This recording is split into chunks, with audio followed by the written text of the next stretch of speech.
ನಮ್ಮ ಅತ್ತೆ ತುಂಬ ಒಳ್ಳೆಯವಳು. ನನ್ನನ್ನು ತುಂಬ ಚೆನ್ನಾಗಿ ನೋಡಿಕೊಳ್ಳುತ್ತಿದ್ದಳು. ಆದರೆ ನನ್ನ ಮೈದುನನಿಗೆ ಮದುವೆ ಆದ ಮೇಲೆ ಅವಳು ನನ್ನ ಜೊತೆ ತುಂಬ ಕೆಟ್ಟದಾಗಿ ನಡೆದುಕೊಳ್ಳಲು ಆರಂಭಿಸಿದಳು. ನನ್ನ ಮೈದುನನ ಹೆಂಡತಿಗೆ ಒಡವೆ ಮಾಡಿಸಿಕೊಡಲು ನನ್ನ ಅಪ್ಪ ಅಮ್ಮ ಕೊಟ್ಟ ಒಡವೆಗಳನ್ನು ಮಾರಿದರು. ಕಾರಣ ಕೇಳಿದ್ದಕ್ಕೆ ಅತ್ತೆ ಹೇಳಿದ ಮಾತನ್ನು ಕೇಳಿ ಬೆಚ್ಚಿದೆ. ಮತ್ತೆ ಹೇಳುತ್ತಾರೆ, ನನ್ನ ಗಂಡ ಮತ್ತು ನನ್ನ ಮೈದುನನ ಹೆಂಡತಿ, ಅಯ್ಯೋ ಒಟ್ಟಿಗೆ ಅವರಿಬ್ಬರು. ನನ್ನ ಹೆಸರು ರಮ್ಯಾ. ಅಪ್ಪ ಅಮ್ಮನ ಮುದ್ದಿನ ಮಗಳು. ನನ್ನನ್ನು ತುಂಬ ಚೆನ್ನಾಗಿ ಸಾಕಿದ್ದರು. ಆದರೆ ಅಪ್ಪನ ಅನಾರೋಗ್ಯದ ಕಾರಣ ನಾನು ಅಜ್ಜಿ ಮನೆಯಲ್ಲಿ ಬೆಳೆಯಬೇಕಾಯಿತು. ಏಕೆಂದರೆ ನನ್ನ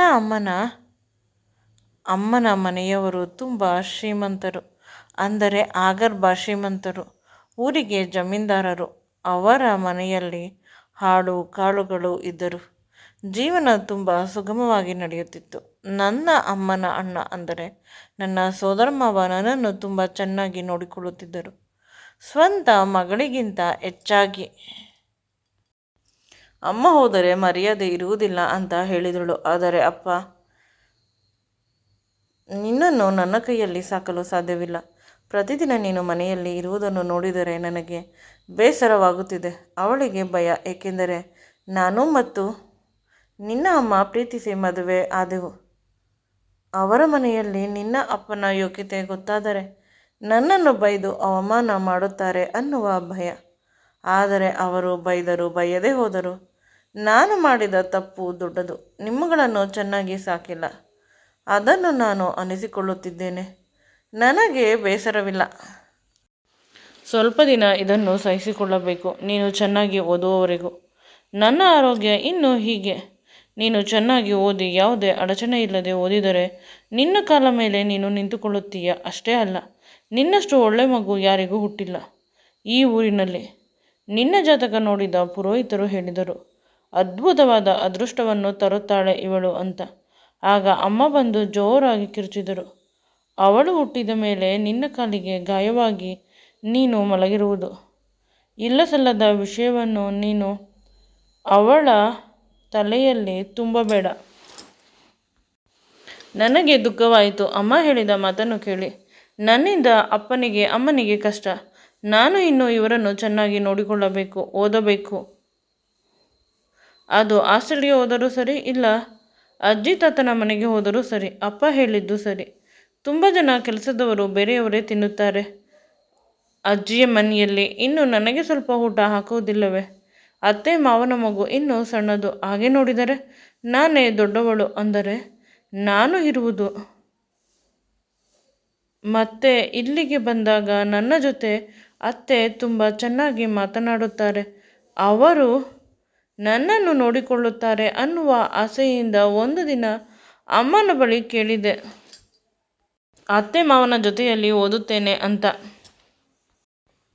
ಕೋಪದಿಂದ ನನ್ನ ಕಡೆ ನೋಡಿದಳು. ಅಲ್ಲಿ ಹೋದ ಮೇಲೆ ನಿನಗೆ ಕಷ್ಟ ಜಾಸ್ತಿ ಆಗುತ್ತಿದೆ.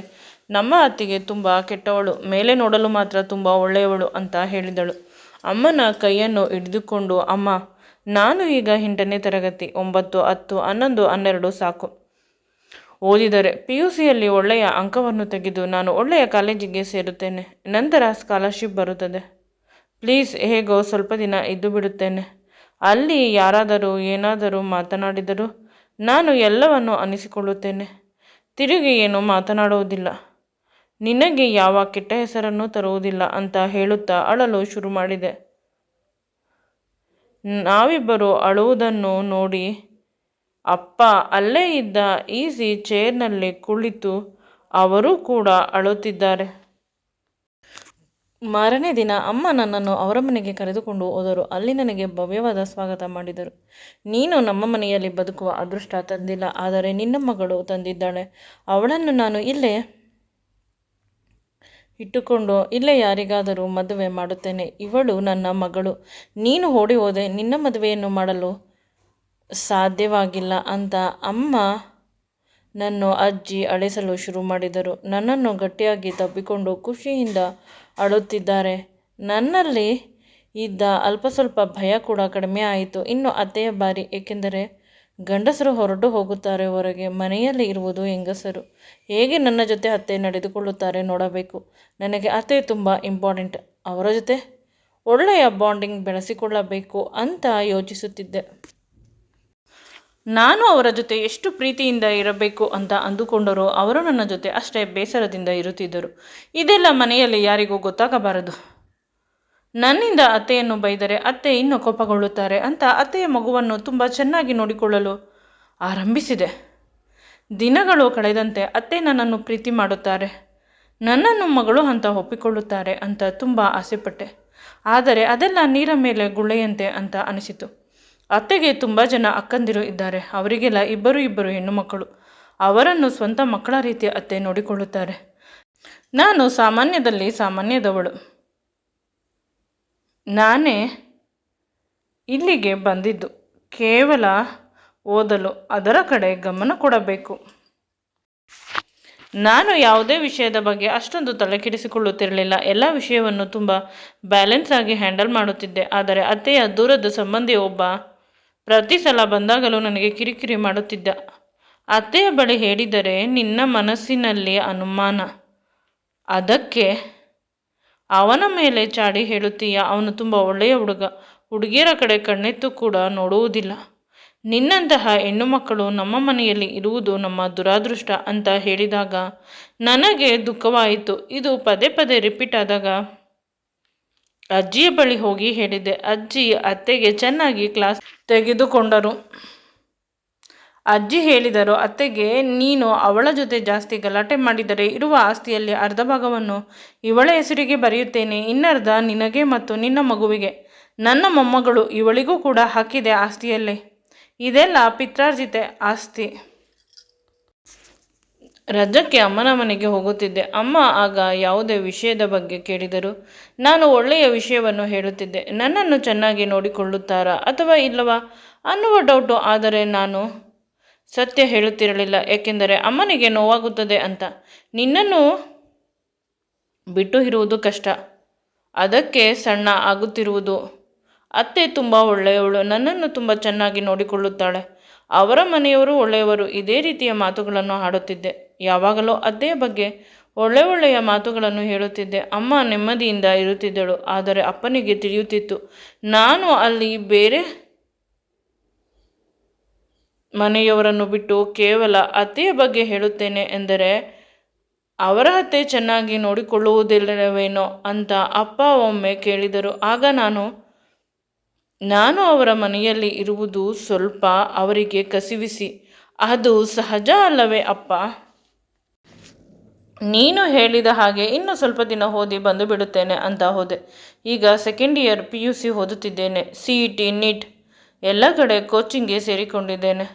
ನಾನು ತುಂಬ ಅದೃಷ್ಟವಂತ ಅಂತ ಅನಿಸಿತು, ಏಕೆಂದರೆ ಅಜ್ಜಿ ತಾತ ಇರಬೇಕಾದರೆ ನಾನು ಓದುತ್ತಿದ್ದೇನೆ. ಅವರು ಇಲ್ಲದೆ ಇದ್ದಿದ್ದರೆ ಇಲ್ಲಿ ಓದುವುದು ತುಂಬ ಕಷ್ಟವಾಗುತ್ತಿತ್ತು. ಅಪ್ಪ ಅಮ್ಮ ಅಂತೂ ಓದಿಸುತ್ತಿರಲಿಲ್ಲ, ಅವರುಗಳೇ ಚೆನ್ನಾಗಿ ಓದಿಸುತ್ತಾ ಇದ್ದಾರೆ. ಒಳ್ಳೆಯ ಅಂಕವನ್ನು ತೆಗೆದುಕೊಂಡೆ. ನಂತರ ಡಿಗ್ರಿಗೆ ಫ್ರೀ ಸೀಟ್ ಸಿಕ್ಕಿತು, ಸ್ಕಾಲರ್ಶಿಪ್ ಕೂಡ ಸಿಕ್ಕಿತು.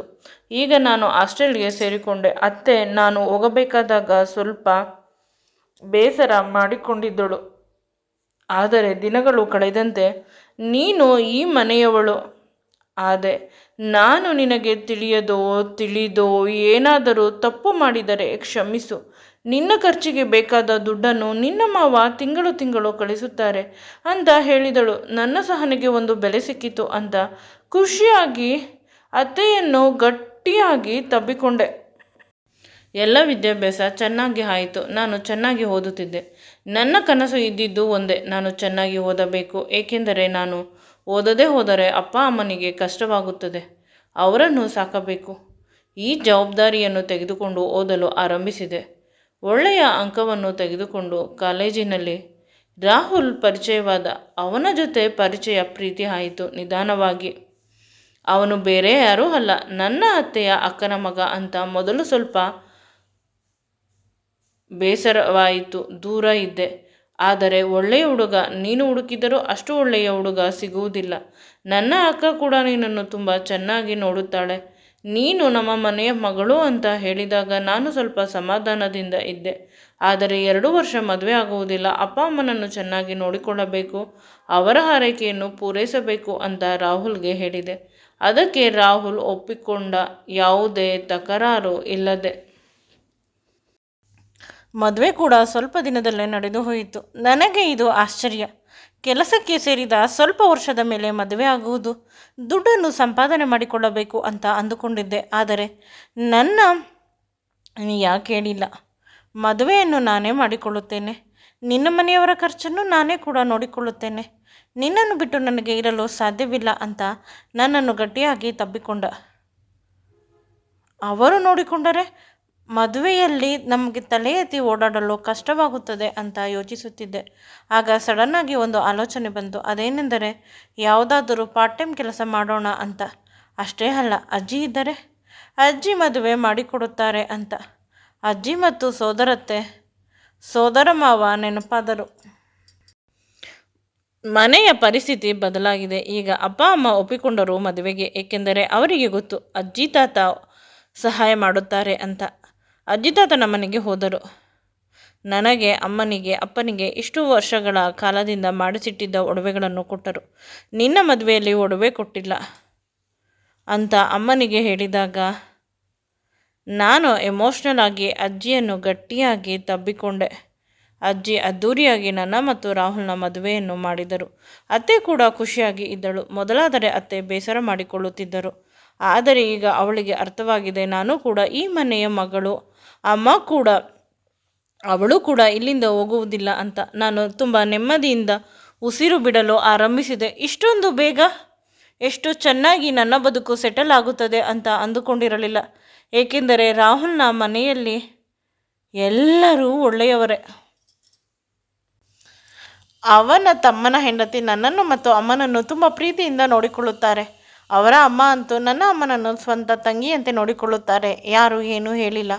ನನ್ನ ಮೈದುನ ವಿದೇಶದಲ್ಲಿ ಇರುವುದು ಜಾಸ್ತಿ. ಮದುವೆ ಆದ ಮೇಲೆ ತಿಳಿಯಿತು. ನನ್ನನ್ನು ವಾರಗಿತ್ತಿ ಈಗ 5 ತಿಂಗಳ ಗರ್ಭಿಣಿ. ಆದರೆ ನನ್ನ ಮೈದುನ ಬಂದಿದ್ದು ಮದುವೆಗೆ ಮಾತ್ರ. ಅದು ಹೇಗೆ ಸಾಧ್ಯ? ಮದುವೆಗಿಂತ ಮುಂಚೆ ಅವನು 6 ತಿಂಗಳು ಬಂದಿರಲಿಲ್ಲ ಅಂತ ತಿಳಿಯಿತು. ಇವಳಿಗೆ 5 ತಿಂಗಳ ಗರ್ಭಿಣಿ ಆದಳು ಅಂತ ತುಂಬ ಟೆನ್ಷನ್ ಆಯಿತು ನನಗೆ. ಏಕೆಂದರೆ ರಾಹುಲ್ ತುಂಬ ಕಾಳಜಿ ತೋರಿಸುತ್ತಿದ್ದ ಅವಳ ಮೇಲೆ. ಅವಳ ಊಟ, ಪಾಠ, ಅವಳನ್ನು ನಿಧಾನವಾಗಿ ಕರೆದುಕೊಂಡು ಹೋಗುವುದು, ಅವಳ ಮಗುವನ್ನು ಚೆಕಪ್ ಮಾಡಿಸುವುದು, ಅವಳಿಗೆ ಬೇಕಾದ ಕಂಫರ್ಟಬಲ್ ಬಟ್ಟೆ ತಂದು ಕೊಡುವುದು, ಈ ರೀತಿ ತುಂಬ ವಿಷಯದಲ್ಲಿ ನನ್ನ ಮನಸ್ಸಿಗೆ ಕೇವಲ ಒಳ್ಳೆಯದನ್ನು ಮಾತ್ರ ಚಿಂತಿಸು. ರಾಹುಲ್ ತುಂಬ ಒಳ್ಳೆಯವನು, ನಿನ್ನನ್ನು ತುಂಬ ಪ್ರೀತಿ ಮಾಡುತ್ತಾನೆ ಅಂತ ಪ್ರತಿ ಬಾರಿ ಹೇಳಿದರೂ ಅದು ಕೇಳುತ್ತಿರಲಿಲ್ಲ. ಮನಸ್ಸಿನ ಆಳದಲ್ಲಿ ಯಾವುದೋ ಒಂದು ರೀತಿ ನೋವಾಗುತ್ತಿತ್ತು. ಇಂದು ಅತಿ ಆಯಿತು. ನಾನು ಆಫೀಸ್ನಿಂದ ಸ್ವಲ್ಪ ಲೇಟಾಗಿ ಬಂದೆ. ಮನೆಯಲ್ಲಿ ಅತ್ತೆ ಇರಲಿಲ್ಲ. ನನ್ನ ಗಂಡ ಮತ್ತು ಅವಳು ಇಬ್ಬರು ಜೋರಾಗಿ ನಗುತ್ತಾ ಒಂದೇ ತಟ್ಟೆಯಲ್ಲಿ ಇಬ್ಬರು ಊಟ ಮಾಡುತ್ತಿದ್ದಾರೆ. ಅಷ್ಟೇ ಅಲ್ಲ, ಅವಳ ಕೈಯನ್ನು ಇವನೇ ತೊಳೆಸುತ್ತಾನೆ ನೀರನ್ನು ತಂದು. ನಂತರ ಅವಳನ್ನು ಎತ್ತುಕೊಂಡು ಹೋಗಿ ರೂಮಿನ ಬಾಗಿಲನ್ನು ಹಾಕಿದ. ನಾನು ಬೆಚ್ಚಿದೆ. ಭಯದಿಂದ ಕೆಳಗೆ ಕುಸಿದೆ. ಒಳಗಿನಿಂದ ತುಂಬ ಸಮಯದ ಮೇಲೆ ನನ್ನ ಗಂಡ ಹೊರಗೆ ಬಂದ. ನೀನು ಯಾಕೆ ಇಲ್ಲಿ ಅಳುತ್ತಾ ಇದ್ದೀಯಾ ಅಂತ ಕೇಳಿದ. ಆಗ ನಾನು, ನನಗೆ ಎಲ್ಲ ವಿಷಯ ಗೊತ್ತು, ನೀವು ನನಗೆ ಮೋಸ ಮಾಡಿದ್ದೀರಾ ನನ್ನ ವಾರಗಿತ್ತಿಯ ಜೊತೆ ಸೇರಿ ಅಂತ ಏನೋ ಹೇಳಲು ಹೋದಾಗ ನನ್ನ ಗಂಡ ನನ್ನ ಬಾಯಿ ಮುಚ್ಚಿದ. ನನ್ನನ್ನು ರೂಮಿಗೆ ಕರೆದುಕೊಂಡು ಹೋಗಿ ಅಲ್ಲಿದ್ದ ನನ್ನ ಗಂಡನ ಮತ್ತು ನನ್ನ ವಾರಗಿತ್ತಿಯ ಫೋಟೋಸನ್ನು ತೋರಿಸಿದ.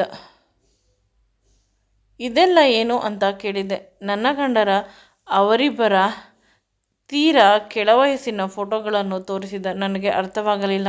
ಆಗ ಹೇಳಿದ, ಇವಳು ನನ್ನ ತಂಗಿ, ಫಾರಿನ್ನಲ್ಲಿ ಇರುವುದು ನನ್ನ ತಮ್ಮ ನಿಜ, ಆದರೆ ನಾವು ಬೇರೆ ಊರಿಂದ ಬಂದಿರುವುದು, ಆದ್ದರಿಂದ ಇಲ್ಲಿಯ ಜನಕ್ಕೆ ಸುಳ್ಳು ಹೇಳಿರುವುದು. ಇವಳು ನನ್ನ ತಮ್ಮನ ಹೆಂಡತಿ ಅಂತ. ನಮಗೂ ಇಷ್ಟ ಇಲ್ಲ ಸುಳ್ಳು ಹೇಳಲು, ಆದರೆ ನನ್ನ ತಂಗಿ ಪ್ರೀತಿ ಮಾಡಿದ ಹುಡುಗ ಮೋಸ ಮಾಡಿ ಕೈಬಿಟ್ಟ. ಜನಗಳಿಗೆ ಮದುವೆ ಆಗದೆ ಅವಳು ಪ್ರೆಗ್ನೆಂಟ್ ಆದಳು ಅಂದರೆ ತುಂಬ ಬೇಸರ ಮಾಡಿಕೊಡುತ್ತಾರೆ. ಅದಕ್ಕಾಗಿ ನಾವು ಈ ರೀತಿಯ ಮಾತನ್ನು ಆಡುತ್ತಿರುವುದು. ಕೊನೆ ಪಕ್ಷ ಅವಳನ್ನು ಜನ ಬೈಯುವುದಾದರೂ ಕಡಿಮೆ ಮಾಡುತ್ತಾರೆ ಅಂತ. ಮೈಸೂರಿನಲ್ಲಿ ಹಾಸ್ಟೆಲ್ನಲ್ಲಿ ಓದುತ್ತಿದ್ದಳು. ನಂತರ ಎಡವಟ್ಟು ಮಾಡಿಕೊಂಡಿದ್ದಾಳೆ ನೋಡು. ಅಷ್ಟರಲ್ಲಿ ನನ್ನ ಅತ್ತೆ ಮತ್ತು ನನ್ನ ವಾರಗಿತ್ತಿ ಅಂದುಕೊಂಡಿದ್ದ ನಾದನಿ ಇಬ್ಬರೂ ಬಂದರು. ನನ್ನ ಮಗಳನ್ನು ಮಗನನ್ನು ಬಿಟ್ಟು ಹೋಗಬೇಡ ಅಂತ ಹೇಳುತ್ತಿರಬೇಕಾದಾಗ ನನ್ನ ನಾದಿನಿ ನನ್ನ ಕಾಲಿಗೆ ಬಿದ್ದು ಅವಳ ಮತ್ತು ಅವಳ ಪ್ರಿಯತಮನ ಇಂಟಿಮೇಟ್ ಫೋಟೋಸನ್ನು ತೋರಿಸಿದಳು. ನೋಡು, ನಾನು ಪ್ರೀತಿ ಮಾಡುತ್ತಿರುವುದು ಇವನನ್ನೇ. ಇವನು ಮಗುವಿನ ಅಪ್ಪ ಹಾಗೂ ನನ್ನನ್ನು ಮದುವೆ ಆಗು ಅಂದರೆ ಈ ಫೋಟೋಸನ್ನು ನಿಮ್ಮ ಸಂಬಂಧಿಕರಿಗೆ ತೋರಿಸುತ್ತೇನೆ ಅಂತ ಎದುರಿಸಿದ. ಅದಕ್ಕಾಗಿ ನಾನು ಈ ರೀತಿಯ ಮನುಷ್ಯ ನನ್ನ ಮಗುವಿನ ಬಾಳಲ್ಲಿ ಬರುವುದು ಬೇಡ ಅಂತ ಸುಮ್ಮನಾದೆ. ಅತ್ತಿಗೆ ಮಗು ಹುಟ್ಟಿದ ಮೇಲೆ ನಾನು ನನ್ನ ತಮ್ಮನ ಜೊತೆ ವಿದೇಶಕ್ಕೆ ಹೊರಟು ಹೋಗುತ್ತೇನೆ. ನಾನು ಚೆನ್ನಾಗಿ ಓದಿದ್ದೇನೆ ಅಂತ ಹೇಳಿದಳು. ಅವಳ ಮಾತಲ್ಲಿ ಸತ್ಯವಿದೆ, ಭಯವಿದೆ ಅಂತ ಅನಿಸಿತು. ಅದರ ಜೊತೆಗೆ ನನ್ನ ಕರ್ತವ್ಯ ಕೂಡ ನೆನಪಾಯಿತು. ಹೀಗೆ ಇರಬೇಕಾದಾಗ ಅತ್ತೆ ಹೇಳಿದ ಮಾತು ನೆನಪಾಯಿತು. ನನ್ನ ಅಕ್ಕನಿಗೆ 2 ಗಂಡು ಮಕ್ಕಳು, ಒಬ್ಬ ಮಗಳು ಇರುವುದು ಅಂತ ಹೇಳಿದ್ದು ನೆನಪಾಯಿತು. ಅದಕ್ಕೆ ನನ್ನ ಮತ್ತು ನನ್ನ ಗಂಡನ ಮದುವೆಗೆ ಯಾವುದೇ ನೆಂಟರನ್ನು ಕರೆದಿಲ್ಲ. ಕೇವಲ ನಮ್ಮ ಮನೆಯವರು ಮತ್ತು ನನ್ನ ಗಂಡನ ಮನೆಯವರು ಮತ್ತು ಅಮ್ಮನ ಅಪ್ಪನ ಕೆಲವು ಗೆಳೆಯ ಗೆಳತಿಯರು, ಅಷ್ಟು ಜನರನ್ನು ಬಿಟ್ಟರೆ ಯಾವುದೇ ಸಂಬಂಧಿಕರನ್ನು ಕರೆದಿರಲಿಲ್ಲ. ಎಲ್ಲಿ ಅವರಿಗೆ ಇವರ ತಂಗಿಯ ಸತ್ಯ ಪ್ರಪಂಚಕ್ಕೆ ತಿಳಿದು ಬಿಡುತ್ತದೆ ಅನ್ನುವ ಭಯ. ನಾನು ಅವಳಿಗೆ ಹೇಳಿದೆ, ನೀನು ಹೆದರಬೇಡ, ನಿನ್ನ ಮಗು ಅಲ್ಲ, ಅದು ನಮ್ಮ ಮಗು, ನಾವು ಚೆನ್ನಾಗಿ ನೋಡಿಕೊಳ್ಳುತ್ತೇವೆ. ಅಷ್ಟೇ ಅಲ್ಲ, ನೀನು ವಿದೇಶಕ್ಕೆ ಹೋಗುವುದಕ್ಕಿಂತ ಮುಂಚೆ ವಿದೇಶದಲ್ಲಿ ಇರುವ ನನ್ನ ಗೆಳೆಯನ ಅಡ್ರೆಸ್ಸನ್ನು ಕೊಡುತ್ತೇನೆ. ಅವನ ಜೊತೆ ಸ್ವಲ್ಪ ದಿನ ಕೆಲಸ ಮಾಡು. ಅವನು ನಿನಗೆ ಇಷ್ಟ ಆದರೆ ಮದುವೆ ಆಗು. ಅವನು ಸಿಂಗಲ್ ಆಗಿ ಇದ್ದಾನೆ, ತುಂಬ ಒಳ್ಳೆಯ ಹುಡುಗ ಅಂತ ಹೇಳಿದರು. ಈಗ ನನ್ನ ನಾದಿನಿ ಯನ್ನು ನಾನು ತುಂಬ ಚೆನ್ನಾಗಿ ನೋಡಿಕೊಳ್ಳುತ್ತಿದ್ದೇನೆ. 9 ತಿಂಗಳು ತುಂಬಿದ ನಂತರ ಒಂದು ಹೆಣ್ಣು ಮಗುವಿಗೆ ಜನ್ಮ ನೀಡಿದಳು. ಸ್ವಲ್ಪ ದಿನ ಸುಧಾರಿಸಿದ ಮೇಲೆ ಅವಳನ್ನು ಅತ್ತೆ ಜೊತೆ ಫಾರಿನ್ಗೆ ಕಳಿಸಿದೆ. ಈಗ ಅತ್ತೆ ನನ್ನ ಮೈದುನನ ಮನೆಯಲ್ಲಿ ಇದ್ದಾರೆ. ನನ್ನ ಸಂಬಂಧಿಕ ಹುಡುಗ ತುಂಬ ಅವಳನ್ನು ಇಷ್ಟಪಟ್ಟ. ಅವನು ಕೂಡ ತುಂಬ ಶ್ರೀಮಂತ. 2 ಮದುವೆಯನ್ನು ಅತ್ತೆ ವಿದೇಶದಲ್ಲಿ ಸಿಂಪಲ್ ಆಗಿ ಮಾಡಿಸಿದರು, ಮೈದುನ ಜೊತೆ ಸೇರಿ. ನಂತರ ಈಗ ಅವಳು ನನ್ನ ಗಂಡನ ಜೊತೆ ತುಂಬ ನೆಮ್ಮದಿಯಾಗಿ ಬದುಕುತ್ತಿದ್ದಾಳೆ.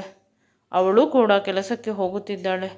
ಇಲ್ಲಿ ನಾನು ಮತ್ತು ನನ್ನ ಗಂಡ ಕೂಡ ನೆಮ್ಮದಿಯಾಗಿ ಇದ್ದೇವೆ. ಅಷ್ಟೇ ಅಲ್ಲ, ನನ್ನ ಅಪ್ಪ ಅಮ್ಮ ಕೂಡ ಈಗ ನಮ್ಮ ಜೊತೆ ಇದ್ದಾರೆ. ಬದುಕು ತುಂಬ ಸುಂದರವಾಗಿ ನಡೆದುಕೊಂಡು ಹೋಗುತ್ತಿದೆ. ಎಲ್ಲ ಸಂಬಂಧಗಳು ಈಗ ತುಂಬ ಚೆನ್ನಾಗಿ ನಡೆಸಿಕೊಂಡು ಹೋಗುತ್ತಿದ್ದೇನೆ. ಮುಂದೆ ಈ ವಿಡಿಯೋ ನಿಮಗೆ ಇಷ್ಟವಾಗಿದ್ದಲ್ಲಿ ದಯವಿಟ್ಟು ನನ್ನ ಚಾನಲನ್ನು ಲೈಕ್ ಮಾಡಿ, ಶೇರ್ ಮಾಡಿ ಮತ್ತು ಸಬ್ಸ್ಕ್ರೈಬ್ ಮಾಡಿ. Thanks for watching and keep supporting me always.